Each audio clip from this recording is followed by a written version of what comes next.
জায়গা যে অফিস করে বিকেলে আবার ওইটুক ফিরে আসতে পারতেন, বিভিন্ন প্রোগ্রামে যাইতেন। তবে যেখানেই যা যাইতেন সুলাইমান আলাইহিস সালামের স্বভাব ছিল উনার বাসা, উনার কি বলা হয় প্রাসাদে প্রতিদিন এত মেহমানদারি হতো যে পাখির গোস্ত, পাখি জবাই দিত শুধু, এই পাখির এত গোস্ত খাওয়াইতো মানুষে যে পাখির পর পাখনা হইতো সমকালীন ৮০ জন যুবকের ৮০ বোঝা গোস্ত। কত হতো সেটা পরে। এই খানার থেকে উনি এক লুকমাও খাইতেন না। সুলাইমান নবী আলাইহিস সালাম বাসায় এসে প্রত্যেক রাত্রে বাসার খানাটা, রাতের খানাটা বাসায় খাইতেন।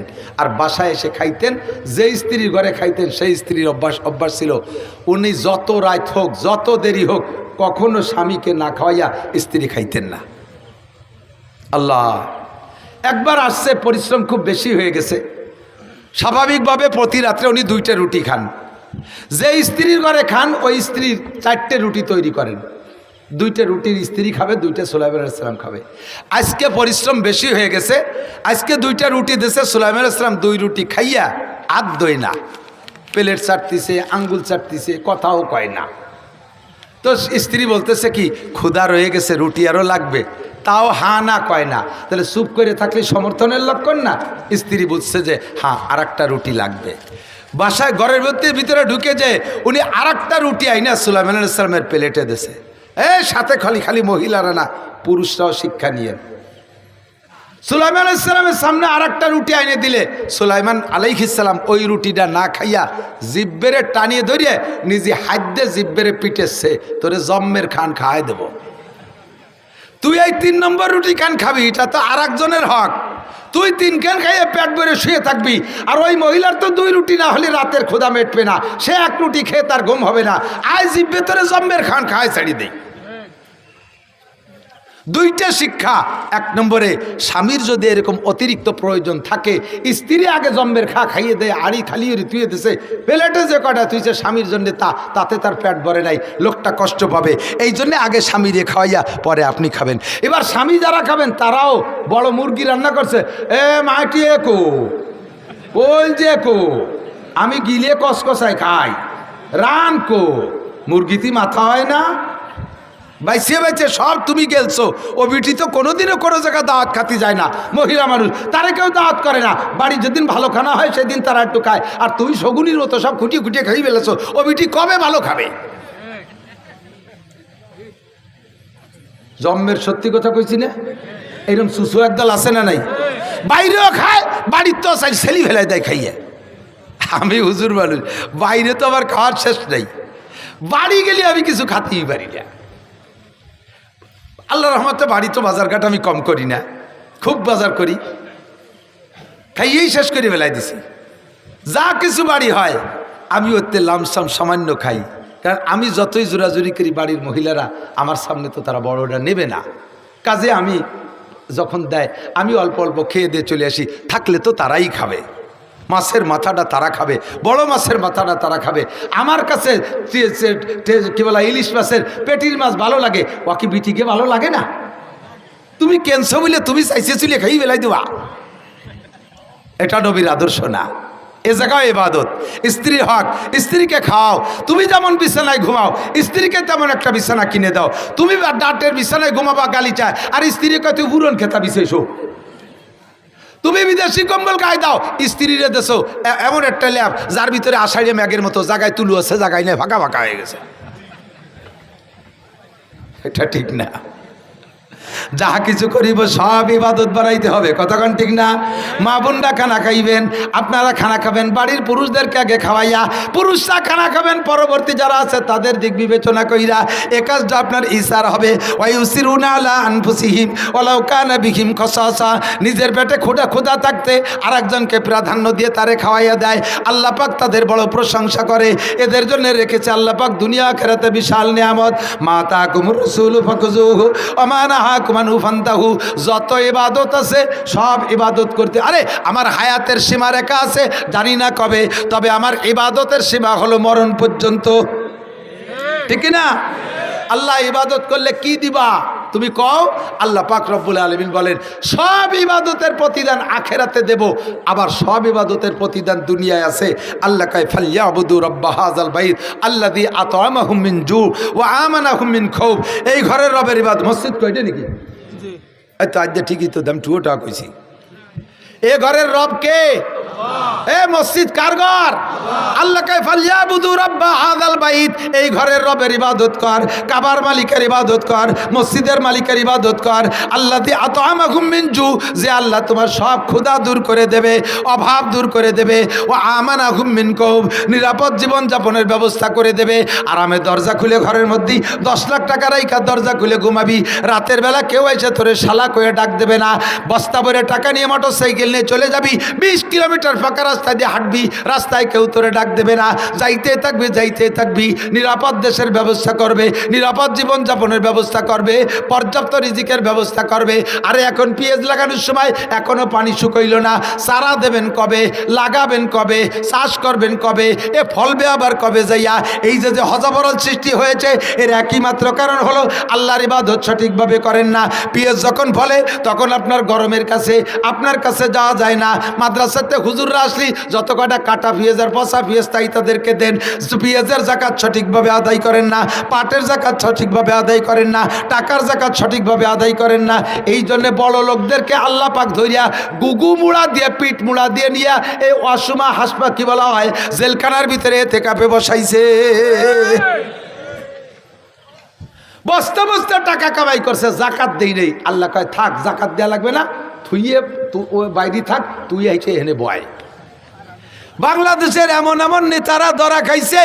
এক নেতার খবর আমি শুনছি, সেই নেতার নিজের মুখেই পুলিশের সাথে যখন কথোপকথন হয় তখন পুলিশে বলতেছে তোমরা আর সবাই যে ধরছো আমারে ঝাড়ি দাও, বুড়ো মানুষ। আমার 80,000 কর্মচারী, তাদের বেতন টাকা পয়সা দিতে হবে।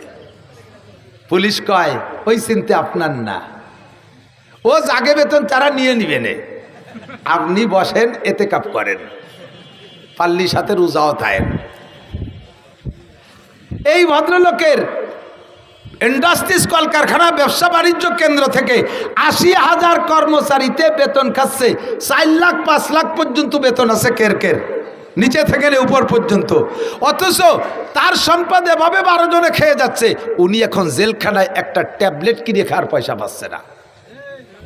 খাওয়াই কে? কতক্ষণ কে? পড়াই কে? আরে এতে এক দল রে দিয়ে আপাতত বলতেছি, এরকম সব দলই গুল্লি ফিল্লি দিয়ে ও জায়গায় ঘুরি টুরি আইছে। ও শ্বশুরবাড়ি সবাই বেড়াইছে, এ দল ও দল সে দল আরো দল, ঠিক কিনা? সময় মতো অর্থের সাথে সদ্ব্যবহার করবা না, জীবনের সাথে সদ্ব্যবহার করবা না, নামাজটা পড়বা না। এখন যেগুলো ধরা খাইছে সবগুলো জেলখানায় বসে নামাজ পড়ে আল্লাহর কাছে কাঁদতেছে। এই নামাজটা আগে ভরলি ধরা খাওয়া লাগতো না, এই যে জাকাতটা আগেতে দিলি, এই বিপদে এখন বস্তা বস্তা টাকা কেউরে দেওয়া লাগতো না, কোনো জায়গা ঘুষ দেওয়া লাগতো না। সম্পদের সাথে সদ্ব্যবহার করো, জীবনের সাথে সদ্ব্যবহার করো, অর্থের সাথে সদ্ব্যবহার করো, সময়ের সাথে সদ্ব্যবহার করো। আমার জিন্দেগিটা সম্পূর্ণ কাটাইব কার হুকুম? কার তরিকা? নবীর তরিকা। বলেন কার তরিকা? নবীর তরিকা। হুকুম কার? তরিকা কার? এই দুইটা মিললে তাহলেই নেই। স্বীকার করেন? হাত্তাকে এমনকি আজকে রাতের শেষে যে ফজর আসবে, এই ফজরের নামাজও সবাই পড়তে পারবো, গ্যারান্টি আছে? যদি কেউ বেয়াদবি করে বলেন যে হ্যাঁ আমি বাঁচবই, কোনোভাবেই আজরাইলে আমাকে বাড়ির সামনে আসতে দেব না। বাড়ির সামনে দুটো কালা কুত্তো পালিয়ে রাখছি, আর হুজুররা কইছে যে বাড়ি কুত্তো থাকে সে বাড়ি ফেরেস্তা আসে না। তাহলে এই বাড়ির সামনে দুটো কুত্তো থাকলে আজরাইল তো ফেরেস্তা, সে তো ঢুকতে পারলো না। একজন সবসময় সাথে একটা কুত্তো রায়, কয় তুই সবসময় কুত্তো রাখিস কা? হুজুরকে কাছে শুনছিস না যার কাছে কুকুর থাকে তার কাছে ফেরেস্তা আসে না? কয় সেই জন্যই তো কুত্তো রাখছি, মরার ভয়তে কুত্তো রাখছি। কেন? কয় ফেরেস্তা আজরাইল কুত্তো কাছে থাকলি বলে আসে না, সেই জন্যই মরার ভয়তে কুত্তো রাখছি। তো কুত্তো তোর সাথে তো আগে একটা কুত্তো দেখতাম, সেটা কো? কয় সেটাই বছর 2 আগে মারা গেছে। তো সেই কুত্তটারে মারলো কেডা? আজরাইল মারছে।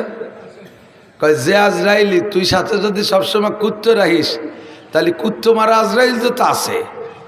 তো যে আজরাইল আসবে কুত্তো মারতে ওই সফরে তোরেও মারিয়ে যাবে। কতক্ষণ বেয়াদবি করে বলবেন, গাদ্দারি করে বলবেন, মস্তানি করে বলবেন আমি বাঁচবই, বলেন কেউ আসেন সাহস পাবেন? আল্লাহ কায় তোরে মারবো এই জায়গা, তোরে বাড়িও যেতে দেবো না। খালি কয়ে দেখ, যাই কিছু করি না করি অনেক বাহাদুরি দেখাই, কিন্তু এই জায়গা মোটে মাতুব্বারি চলে না, ঠিক না? অল্প একটু হায়াতের সীমা রেখা আমার আপনার জানা নাই। দুনিয়ার সব মেশিনের সাথে ওয়ারেন্টি কার্ড দেয়, এই মানুষ নামের মেশিনটা জন্মের সাথে আল্লাহ তাআলা একটা ওয়ারেন্টি কার্ড গলায় ঝুলোই দেয় নাই যে তুমি এতদিন বাঁচবা। আছে? কেন দেয় নাই? অন্যান্য মেশিনের কাছে ওয়ারেন্টি কার্ড দেয়, এই কার্ড পরিচালনা করে মানুষে। ওই মেশিনটা ট্রাবল দিলে মানুষই যাইয়া তার এগেনস্টে যা করার তার করে রদবদল পরিবর্তন করে নিয়ে আসার ক্ষমতা রাখে। আর মানুষ নামের মেশিনটার গলায় যদি ওয়ারেন্টি কার্ড দেয়, এও তো ওই মানুষ দেখবে। ধরে নেন আমার জন্মের সময় লিখে দিয়েছে, গলায় একটা কার্ড ঝুলাইতেছে, আমার দেশে 60 বছর, আপনার দেশে 70 বছর। যারে যেটুক কার্ড দিয়েছে, এই কার্ড দেখে দেখে প্রত্যেক দিন হিসাব করতাম যে আরে কপাল, আর কয়দিন আছি? আজকে একদিন চলে গেল, আজ 1 বছর চলে গেল, এই তো 1 যুগ চলে গেল, এই 30 বছর চলে গেল, আর কয়দিন আছি? 30 বছর পার হওয়ার পরে কার্ডের টাইম দেখতে দেখতে বয়তে 60 কাটাতে পারবেন না, তার আগেই স্টক করে মরে যাবেন। এজন্য আল্লাহ তাআলা এই হায়াতের ওয়ারেন্টি কার্ড আমারে আপনারা জানাই দেন। আল্লাহ পাক বলেন, ওমা তাদরি নাফসুম মাযা তাকসিবু গাদা ওমা তাদরি নাফসুম বিআইয়ি আরদিন তামুত। আগামীকাল কে কি ইনকাম করবা, একটু পরে কে কি খাবা, এটাও তোমার আমি জানতে দেই নাই। আর কে কোন জায়গা কতদিন পরে কোন জায়গা কি হালাতে মারা যাবা, এইটা আমি কেউরে জানতে দেব না। এই অস্পষ্ট থাকার কারণে তুমি 1 ঘন্টা পরে মারা যাবা, তাও তুমি এখনো পেঁয়াজের ক্ষেত কুপাতি থাকবা। 1 ঘন্টা পরে মারা যাবা, তাও তুমি অফিসে যাওয়ার জন্য প্রস্তুতি নিতে থাকবা। 1 ঘন্টা পরে মারা যাবা, তাও তুমি বিদেশ যাওয়ার জন্য কাগজপত্র রেডি করতে থাকবা। চলছে কি চলছে না কথা কন? এই হায়াত, এই মানুষ নামের মেশিনটার জন্য, এর জন্য কোনো ওয়ারেন্টি কার্ড নাই, হায়াতের কোনো জানা নাই, গ্যারান্টি নাই কতদিন বাঁচবো। তবে হায়াত সীমিত, হায়াত সীমিত। আল্লাহ পাক বলেন, আমাল হায়াতুদ দুনিয়া ইল্লা কালিল। দুনিয়ার জিন্দেগি একেবারে কম। এ যুবক আমার দিক, একেবারে কম। ভালো করে মনে রাখবেন, আল্লাহ যদি কেউরে কম কয় তাহলে তার চেয়ে আর কম হয় না। আল্লাহ যদি কোনো বিষয় বলে খুব বেশি, তাহলে তার চেয়ে আর বেশি হওয়ার জায়গা থাকে না। আল্লাহ যদি কেউরে বলে ভালো, তাহলে তার চেয়ে ভালো হওয়ার আর উপায় থাকে না। আল্লাহ যদি কেউরে কয় মন্দ, তাহলে ওর চেয়েও মন্দ হতে পারে না। ঠিক কি ঠিক না? আল্লাহ পাক বলেন, আখিরাতের হায়াত ওয়া ইন্নাদ দারাল আখিরাতা লাহিয়াল হায়াওয়ান। আখিরাতের হায়াতে হায়াত, ওই হায়াতের শুরু হবে তুমি মরার পর থেকে, আর তার শেষ হবে না। না, বুঝতে পারিনি। আখিরাতের হায়াত শুরু হবে মরার পর থেকে, আর তা কি হবে না? এটুকান কি হবে না? কত কোটি বছর পরে শেষ হবে না? কোটি কন, কোটি কোটি কোটি কোটি কোটি কোটি কোটি, আর নিজের হাঁটুর কোটির বাটি খুলিয়ে যাবে, তবুও কোটি শেষ হবে না। তারপরও আখিরাতের হায়াত শেষ হবে না। কোন সুবহানাল্লাহ। জান্নাতের মধ্যেও শেষ হবে না, জাহান্নামের মধ্যেও শেষ হবে না। ও দোস্ত, পাগলামি করিস না যুবক, এর কি চলে শুনিস না। বহু আনন্দের গল্প স্বল্প ওয়াজের মাঠে করছি, সব শেষ। আশাবাস সগীরা ও আপনাল কাবির, দাড়ি গজাইয়া শেষ হয় নাই, সেই সময় থেকে ওয়াজের মাঠে আসছি। গজানুও শেষ, তারপরে পাকা শুরু করছে, অর্ধেকের বেশি পাকিয়ে গেছে। হঠাৎ করে শুনবে একদিন আমার মৃত্যু খবর, কেঁদে কেঁদে আসবে সবাই, দিতে শুধু কবর। এখন চলতি পথে রাস্তাঘাটে ফোনে ফোনে জ্বালায় জ্বালায় জ্বালায় বলতেছে। বাড়ি যতক্ষণ থাকি ফোন আর নগদে মানুষ দলে দলে, হুজুর একটা ডেট দেন, মিষ্টি নিয়ে আসবে, মাছ নিয়ে আসবে, ফল ফ্রুট নিয়ে আসবে, আঞ্চলিক যা আছে সব নিয়ে আসে। এই এলাকার মানুষ পেঁয়াজ নিয়ে যায় বস্তা ভরি একটা ডেট আনার জন্য। এখনো যাইতে আছে। যেদিন শুনবে যে মৌলানা নাসির সাহেব মারা গেছে, আর কেউ একটা টাকা নিয়েও যাবে না, 1 কেজি মিষ্টি নিয়েও যাবে না, 1 কেজি পেঁয়াজও নিয়ে যাবে না, একটা মাছও নিয়ে যাবে না। হয়তো মোহাব্বত থাকলে, ভালোবাসা থাকলে, সময় যদি সুযোগ থাকে, যাতায়াত ব্যবস্থা যদি ভালো থাকে, 3 মুঠ মাটি দেওয়ার জন্য যাবে।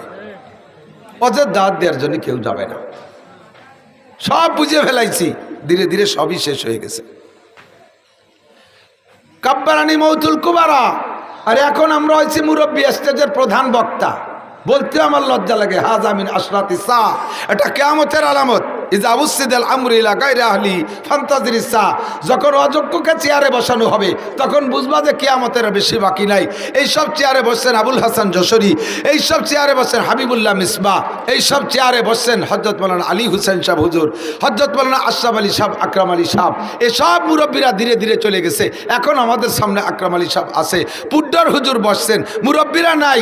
এখন আমাদের মতো পাঙ্কু পুঙ্কু চেয়ার দখল করছি। বুঝে নেন যে কিয়ামতের বেশি বাকি নাই, দুনিয়ার 12টা বাজিয়ে গেছে। আবার একদিন আমিও থাকবো না। এ জায়গা আসতেছে, পিছে পিছে কেউ আসবে, ধীরে ধীরে কমতেই আছে, ধীরে ধীরে কমতেই আছে। এই জন্য আমার সোনা যুবকরা, আমার প্রিয় বন্ধু যুবকরা, আমি বুড়োকে বাস করি না, তা তো সবসময় বলে নেই, কারণ বুড়োরা এমনি মুনিষী হয়ে গেছে।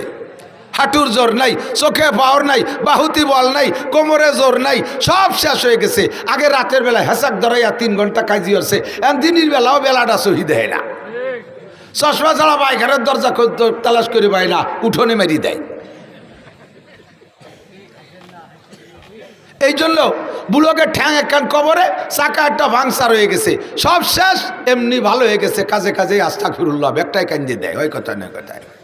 যারা সমাজটাকে জ্বালাই খাচ্ছ, মাস্তানি করতেছো, গাজার ব্যবসা, এবার ব্যবসা, ফেন্সিলিনের ব্যবসা, হিরোইনের ব্যবসা, নারী নির্যাতন, অপহরণ, ধর্ষণ, ইফটিজিং, আকাম কুকাম, ওই বাসবাগানে গাছতলা বসে বসে রাতবার ফোন করো, রাত 12টা, 1টা, 2টে, 3টে পর্যন্ত ফেসবুকের মধ্যে ঢুকে থাকো, পার্কে যাইয়া বসে বসে 2জনে তসবি টেপো।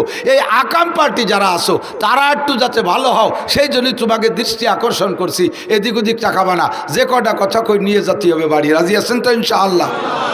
তুমি করে বলি, সবাই আমার ছোট স্নেহের, যাদের বয়স কমপক্ষে আমার চেয়ে কম আছে, তারা তো সবই আমার চেয়ে ছোট।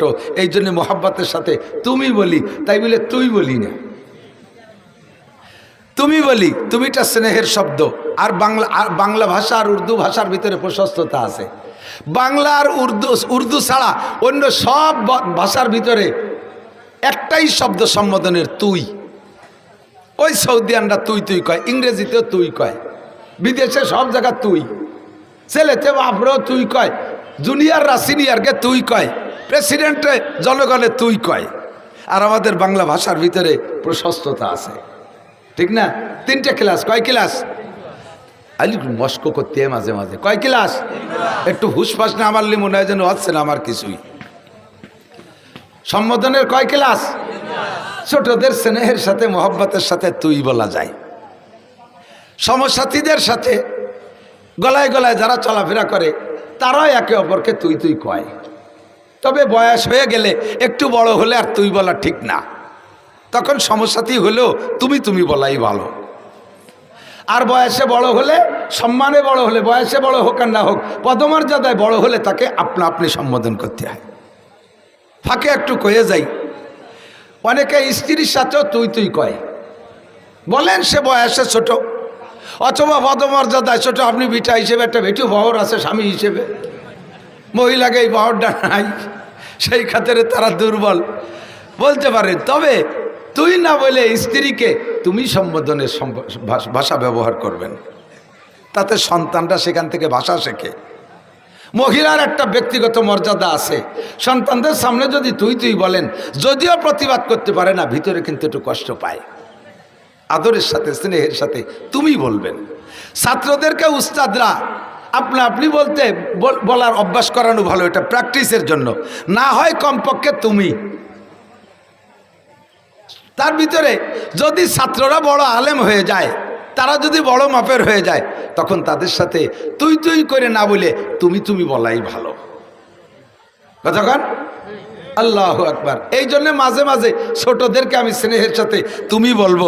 এই তুমিটা কিন্তু মুরব্বীরা না, মুরব্বীরা সবাই আপনি, সব মুরব্বীরা আপনি সবাইকে মিলে আল্লাহ তাআলা জিজ্ঞেস করে, হে দুনিয়ার মানুষ, আমি কি তোমাকে কম দিয়েছি? সূরা আর রহমানের ভিতরে মাঝে মাঝে আছে, দেখছেন না? বেশ অনেকবার আছে, ফাবি আইয়ি আলাই রাব্বিকুমা তুকাজ্জিবান। শুনছেন না? শুনছেন? কোনোদিন শুনছেন? শুনতে হয় কোয়ানে যে সে জায়গা কি জান মসজিদি এমনি সময় সচরাচর হুজুররা এসুরও খুব একটা পড়ে না। রমজানে 30 পারা তারাবি পড়াতে গেলে তো বলে, শুনছেন না? বড় সুন্দর লাগে।